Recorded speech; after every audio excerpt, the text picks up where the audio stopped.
जिजाऊ, नमो जिजाऊ, नमो जिजाऊ माऊली, तुमच्यामुळेच लाभली आम्हा स्वराज्याची सावली. व्यासपीठावर उपस्थित सन्माननीय अतिथी, आदरणीय गुरुजन वर्ग आणि माझ्या जमलेल्या मित्रमैत्रिणींनो, सर्वांना माझा नमस्कार. मी जिजाऊ बोलतेय. लखुजीराव जाधवांची लाडकी लेक, शहाजीराजे भोसल्यांची अर्धांगिनी आणि या महाराष्ट्राच्या मातीचा श्वास असलेल्या शिवबाची आऊसाहेब बोलतेय.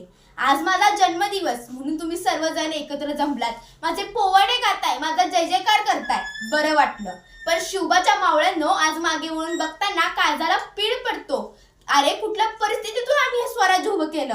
ज्यावेळी या महाराष्ट्राच्या मातीवर पाऊल ठेवला त्यावेळी चहूकडे अंधार होता. सुलतानी राजवटींच्या टाचांखाली माझी रयत चिरडली जात होती. आया बहिणीची आबरू वेशीवर टांगली जात होती आणि मंदिरांचे कळस जमिनीवर लोळत होते. लोक म्हणायचे, नशिबात आहे ते भोगावंच लागेल. पण मी म्हटलं, नाही, नशिबातलं नाही तर मनगटातलं सामर्थ्य स्वराज्य घडवेल.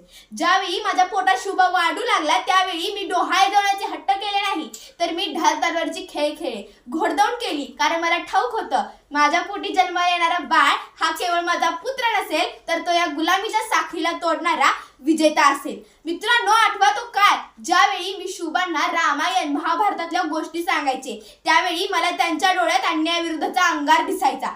ज्यावेळी शुभांनी रायरेश्वराच्या मंदिरात स्वराज्य स्थापनेची शपथ घेतली त्यावेळी खऱ्या अर्थाने माझ्या कष्टाचे चीज झाले. लोक म्हणायचे, जिजाऊ, पोटचा गोळा मृत्यूच्या दारात ढकलताय. पण मी म्हटलं, जर माझ्या पुत्राच्या रक्ताने ही माती स्वतंत्र होणार असेल तर हा त्याग करायला मी एका पायावर तयार आहे. म्हणूनच तर म्हणावंसं वाटतं, जिजाऊ तुम्ही नसता तर दिसली नसती अंगणी तुळस. जिजाऊ तुम्ही नसता तर दिसले नसते मंदिराचे कळस.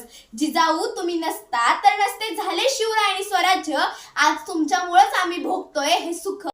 आज आम्ही भोगतोय हे सुख आणि राज्य. अफजल खानाचा वध असो की पन्हाळगडाचा वेढा असो की आग्र्याहून सुटका, प्रत्येक वेळीच मी माझ्या काळजावर दगड ठेवून शुभांची वाट पाहिली. कारण मला विश्वास होता, मी दिलेले संस्कार आणि या मातीचा आशीर्वाद माझ्या शुभांना कधीच हरू देणार नाही. पण आजची परिस्थिती पाहून मला प्रश्न पडतो की आजच्या माझ्या लेकीबाई सुरक्षित आहेत का? आजच्या तरुणांच्या हाती तलवारीची जागा व्यसनाने घेतलेली आहे का? अरे, माझ्या स्वराज्यात स्त्रियांना 50% आरक्षण नाही तर 100% संरक्षण होते, 100% संरक्षण होते. पण आजही जर माझ्या रयतेवर अन्याय होत असेल तर माझं हे भाषण ऐकणाऱ्या प्रत्येकाच्याच रक्तात शुभा जागा झालाच पाहिजे. फक्त फोटोला हार घालू नका, तर माझे विचार काळजात रुजवा. प्रत्येक घरात एक जिजाऊ जन्माला आली पाहिजे आणि प्रत्येक जिजाऊने एक शिवबा घडवला पाहिजे, तरच स्वराज्य टिकेल आणि सुराज्य येईल. म्हणूनच तर म्हणावेसे वाटते, अंधार फार झाला आता दिवा पाहिजे. अंधार फार झाला आता दिवा पाहिजे. या देशाला जिजाऊंचा शिवा पाहिजे. या देशाला जिजाऊंचा शिवा पाहिजे.